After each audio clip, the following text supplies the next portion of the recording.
Hi there guys, it's Rita here and you are tuned into Melanin and MS, a brown girl's journey with multiple sclerosis. Okay guys, today's topic is about my diagnosis journey.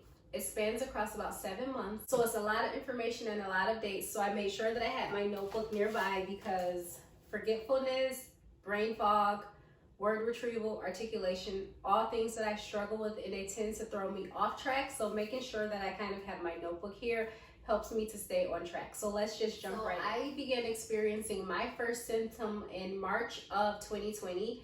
It was at the height of the COVID-19 pandemic. Everything in my city was shut down except for essential businesses, and hospitals and doctors were only seeing you if you had life-threatening emergencies. So just keep that in mind. So it's March, I'm in the bathroom one day, I'm washing my hands, I look in the mirror and I notice that my left eye is twitching. I didn't feel it, but when I looked in the mirror, I noticed it. So I didn't think too much of it right away. I thought that maybe it was a result of too much caffeine because I used to drink a lot of pop, especially ginger ale. Canada Dry was like my jazz. So I was like, okay, maybe I just need to slow down on the ginger ale. Maybe I just had too much caffeine today. But a week would go by and I would still have this twitch. 2 weeks would go by, I would still have this twitch. 3 weeks would go by, I would still have this twitch. But not only that, by this time it had spread from my left eye to my left cheek all the way down to my upper left lip. So from here to here, the left side of my face was twitching. On top of that, I was experiencing ear pressure. It felt like I was going through a tunnel and I could hear air in the background whistling, and I could just also feel pressure from that air. That's like the best way I could describe it. So I had ear pressure plus the left side of my face twitching. So I was experiencing all of those things for probably like about a month and a week before I was like, okay, I really need to see someone. But again, doctors and hospitals weren't really seeing people yet still. So I ended up finding a neurologist online that was doing virtual visits. So I signed up for that, and you guys, to date, it has been my worst encounter with a healthcare provider across my journey. He was just very dismissive. He was like, I don't see anything wrong with you. I don't see any facial paralysis. Why do you think something is wrong with you? And he pretty much ended the visit before I could even ask questions or go more in depth with him. So I was like, he was so dismissive. He made it seem like nothing is wrong, but I know like I'm not crazy. Something is wrong. I need to find some answers. So I kept trying to search and find anyone that would see me in person. So it would be another few weeks before I was finally able to find a neurologist nearby. And she was seeing people in her clinic twice a week. So I was like, okay, I'm getting in, I'm gonna go see her. So by the time I got in to see her, it was May. So just keep in mind, from March to May, I've been experiencing facial twitching and ear pressure. So I go in to see her, I do a series of physical exams, I do a gait walk test and all of those things. We go over my medical history, and basically she was like, from everything that I'm seeing today, you look pretty healthy and I can't determine a cause for your twitching or your pressure, but something is causing it and I want to figure out what it is. So she ordered me a series of tests. She ordered me to get a lot of blood tests, like I think like 15 different blood tests. She ordered me to get a EEG or EKG. I'm sorry, I can't remember which one, but I'll include that as well. And then she ordered me to get a brain MRI. So initially I wasn't really freaking out about the brain MRI because I was like, it's a game. Like, I know how the healthcare industry works. She's going to prescribe me to get this MRI. I'm going to go get it. Nothing's going to be wrong. I'm going to have to pay like whatever for it. And she'll say like, I just wanted to rule it out. So I was like, whatever, I'll get it just to be safe. But like, I felt like I didn't need it at the time, basically. But I went and got it anyway. And thank goodness that I did, because obviously something ended up being wrong, right? So it would be like another 2 months before I was finally able to get in and get my brain MRI, just because of scheduling and limited availability with COVID-19. So I didn't get in for my first MRI until the end of June. And then I went back to see the neurologist to review my test results at the beginning of July. So when I went back in to see her, one of the first things she said was that my blood test showed that I had a vitamin D deficiency. My vitamin D levels were very, very low, which I would later find out is common with patients who have multiple sclerosis. And then next was my MRI, and she said that my MRI showed that I had Dawson's fingers on my brain. Obviously at the time I didn't know what that meant, so she explained it to me, and she said basically it just means that I had 3 lesions on my brain, all of which were inactive at the time, and one of those lesions was affecting my left facial nerve, which accounts for the twitching. So next up, she was like, all of this is leaning me towards a multiple sclerosis diagnosis, but I can't really give you one without ordering more tests. So she ordered me to get a spinal tap, a cervical spine, and a thoracic spine MRI.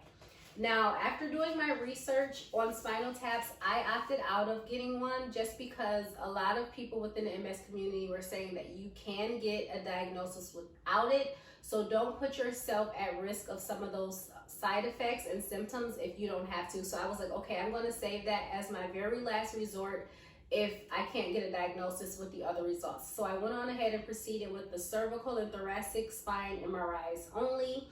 And I got those conducted in the middle of August, and then I went back and saw her a week later. So turnaround was picking up because more things were starting to open back up at this time.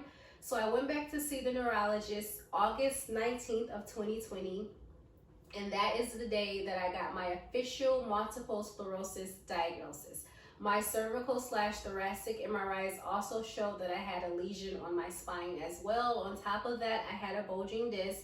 And at this point, whenever I tilted my chin down to my chest, I would get like a weird shock through my entire body. It was very brief and not super painful, but she was saying that that was probably accounting for that symptom as well. And so based on everything that she had found, she felt comfortable diagnosing me with multiple sclerosis that day. And one thing that I forgot to share with you guys that I think is just so funny how God works and how the universe works. So shortly after I got my very first brain MRI, the twitching and the pressure had stopped. So by July, the twitching and the ear pressure had stopped. And had it stopped before I went in to get my brain MRI, I don't know that I would have ever proceeded. And who knows where I would be today if I would even have my diagnosis today. So I just wanted to share that with you guys. So anyway, after she kind of confirmed her diagnosis and everything, she was like, we need to get you on treatments right away because research shows that the sooner you get on treatment, the better it is for you in the long term. So I was like, sure, certainly, I want to get on treatments right away as well. So she's like rambling off all of these treatments that are on the market, and I'm like trying to keep up, I'm trying to follow and things like that. I'm trying to type them in my phone and I'm asking her to spell them. So she reaches over, she grabs her prescription pad and she jots down 5 treatments and she hands them to me and she goes, okay, take these home, look these over, and you can come back to me in 5 months. And that whole exchange between us was just very off-putting for me because I just felt like I just didn't really like the way she handled it. On top of it, I haven't mentioned yet, she appears to be a very brilliant person. So she speaks only in clinical terms. So most of the time, it was very hard for me to follow her and understand her in my appointments. Like I would ask her to explain a big word and she would use a lot more big words to explain it. I remember sometimes I would like get home and I would try to remember like things that she said so that I could look them up, and I was just lost all the time with her. So I was like, she probably is not going to be the right neurologist for me long term. While I'm grateful for her expertise and that she detected it for me right away, I was like, I don't know that I can continue my treatment with her. I just didn't think we were a great fit. So I started asking around and I started doing my research trying to find the best clinic in Michigan for multiple sclerosis, and across the board, every single person, every single thing that I found online, all directed me to the University of Michigan in Ann Arbor, Michigan. So I was like, okay, that's where I need to be. But their process is so tedious that I can't even schedule my own appointment. The neurologist that initially diagnosed me has to send over a referral script plus all of her notes from my office visits, and then I had to get all of my test results sent over to them, and they review everything, and then they reach out to you if they decide that they're going to take you on as a patient. So it would be like another month and a half before I finally was able to get in and see someone at University of Michigan. But within like the first 30 minutes of me being there talking to the doctors, I was like, I think I made the right decision. Like, I think I made the right switch. So I went in. By this point, I had accumulated like 23 questions in this notebook here. I keep this notebook with me at all times. And I went through, I asked every question that I had, and they answered each and every one, and they were very thorough. So it was a great experience. And by the end of the appointment, they obviously confirmed the diagnosis of multiple sclerosis. They confirmed that I had relapsing remitting multiple sclerosis, which is actually not something that the original neurologist even touched on, because I didn't even know well, At the time when the original neurologist diagnosed me, I didn't know about the various types of MS. By the time I went into University of Michigan, I did know, so it was nice that they confirmed which one I had.